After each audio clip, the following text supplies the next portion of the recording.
안녕하세요. 오늘은 2023년 2월 27일 월요일 아침입니다.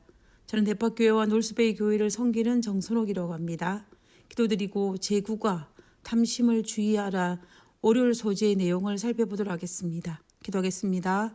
하늘에 계신 저희들의 아버지, 오늘 이 시간에 우리와 함께하여 주심을 인하여 감사합니다.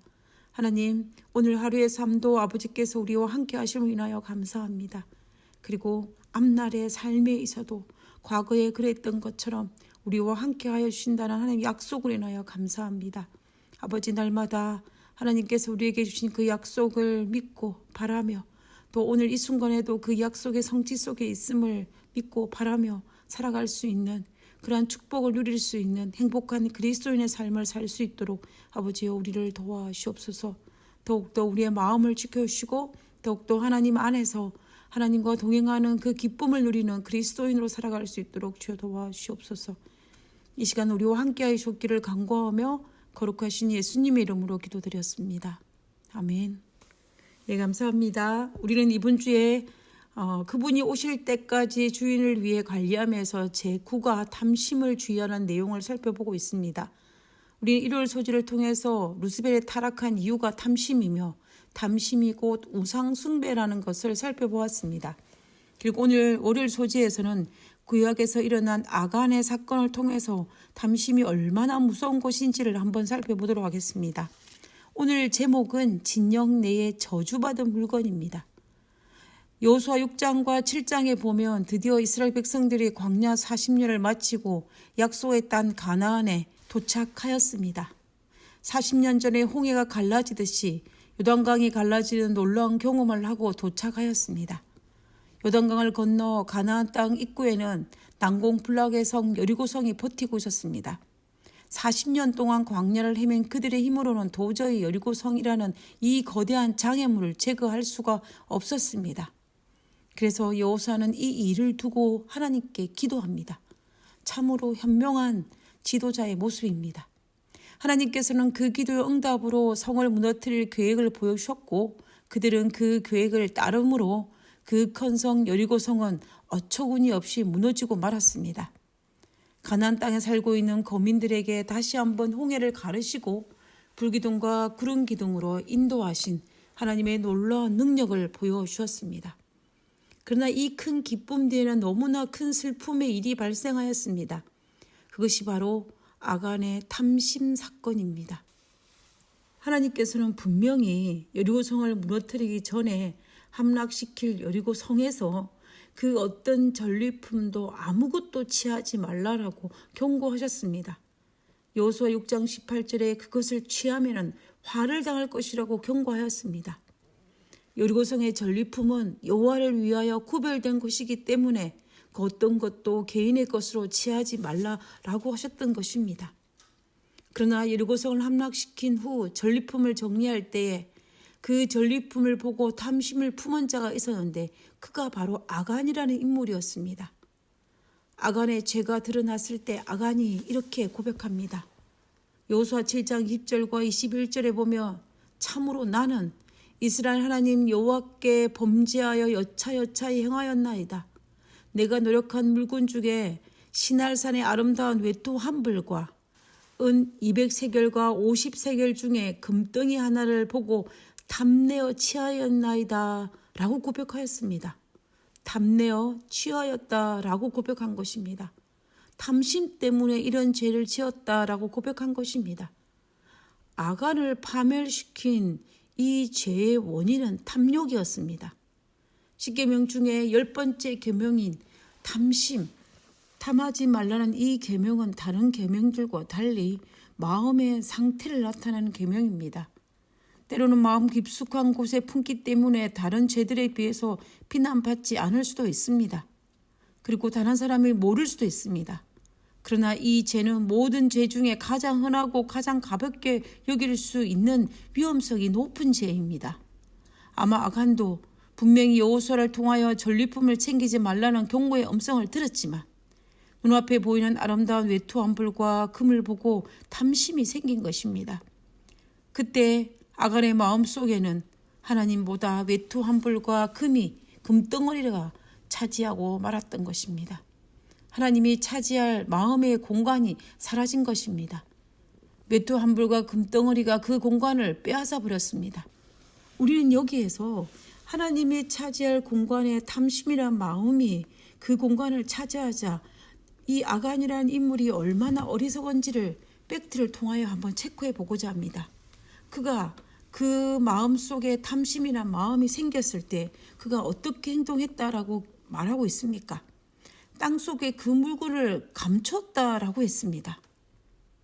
홍해를 가르신 하나님, 며칠 전에 요단강을 가르신 하나님께서 그 큰 성 여리고성을 무너뜨린 하나님께서 장막 가운데 땅속에 숨긴다고 하여 모르실 분이 아니지 않습니까?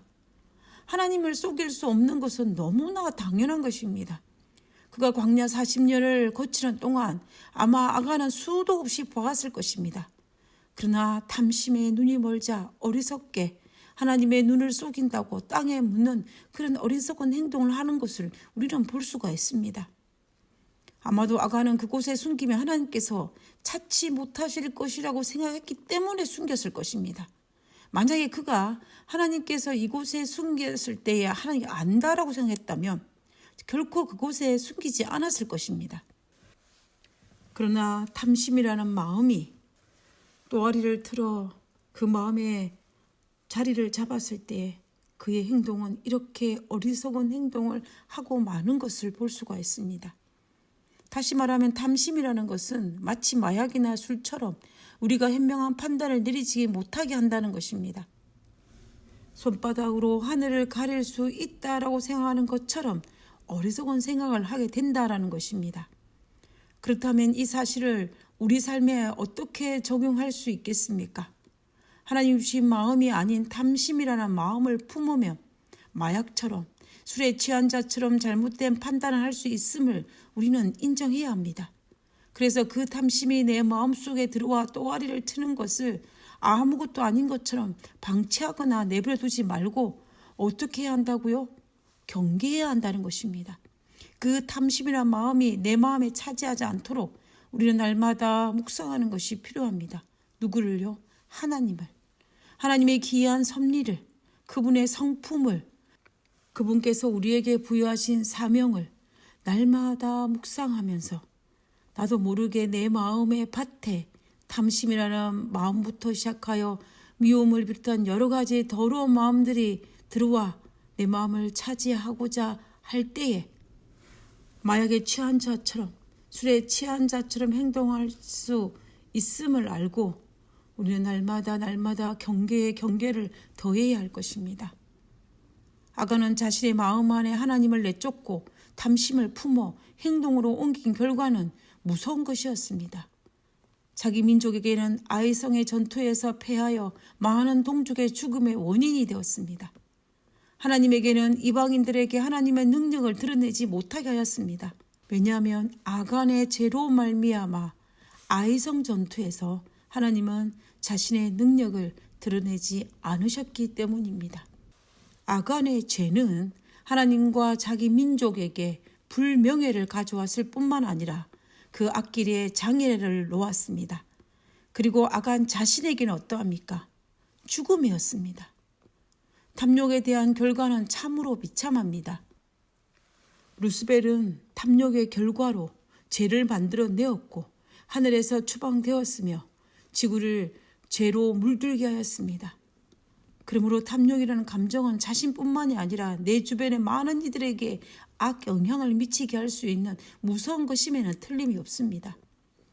하나님께서는 약속의 땅 가나안에 처음 입성하였을 때에 여리고성의 성리 앞에서 아간의 이런 비극적인 기록을 하게 하신 그 이유가 오늘을 살아가는 우리들에게 아간과 같은 그런 죄에 동참하지 않기를 원하시는 하나님의 섭리임을 우리는 잊지 말아야 할 것입니다.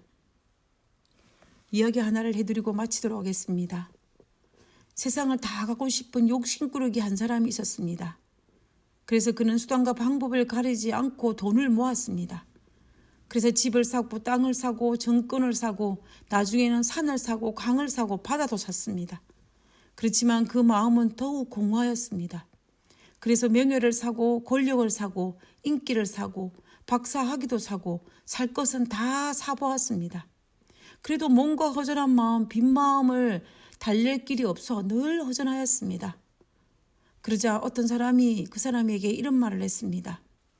이것을 가지지 못해서 그렇게 마음이 허한 것입니다. 라고 이야기했습니다. 그러자 그 사람은 도대체 그것이 무엇이냐고 물었습니다. 그러자 그가 대답하기를 하나님이라 라고 하였습니다. 욕심꾸러기는 가장 많은 돈을 주고 하나님을 샀습니다. 그리고는 이제 됐다라고 좋아하였습니다. 그런데 얼마 되지 않아 욕심꾸러기는 자신이 모은 재산을 하나하나 세상 사람들에게 나눠주기 시작하였습니다.